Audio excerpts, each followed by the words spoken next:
మామ ఒక్కసారి ఈ వీడియో లాస్ట్ వరకు చూడు. జాంకాయలో మత్తు మందు కలిపి 4 యువకులైతే ఒక అమ్మాయి మీద అత్యాచారానికి పాల్పడ్డారు. లొకేషన్ ఎక్కడో కాదు మామ, మన ఎన్టీఆర్ జిల్లా నందిగాలో ఉన్న ఒక చుట్టుపక్కల ఉన్న ఒక పల్లెటూరు. మొన్న చూస్తే ఆ ముసలోడు ఈ రోజు 4 ఎంత దారుణంగా రేప్ చేశారంటే ఆ సిచ్యువేషన్ చూసిన మాకైతే నిలువున నరకాలనిపించింది. లోకంలో లేడీస్ మీద రేపులు జరుగుతున్నాయని, హత్యలు జరుగుతున్నాయని అప్పటికి పోలీసుల తరపున దిశ యాప్ అని, అవి అని, పోక్సో యాక్ట్లు ఇన్ని వచ్చినా కూడా అయినా కూడా ఈ రేపులు అనేది తగ్గట్లేదు.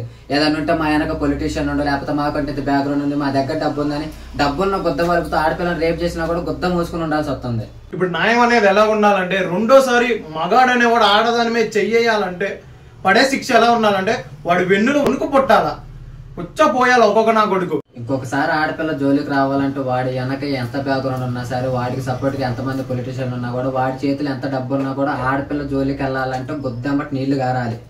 జస్టిస్ అనేది అట్లా ఉండాలి. మా కంటెంట్ ఎట్లయినా ఉండొచ్చు మామ, కానీ ఒక అబ్బాయి వల్ల ఒక అమ్మాయికి నష్టం జరుగుతుందంటే అమ్మాయికి వెళ్ళి బ్యాక్గ్రౌండ్ ఉన్నా లేకపోయినా కూడా న్యాయం ఎటుంటే అటు మీద నిలబడే తత్వం అయితే మాకుంది.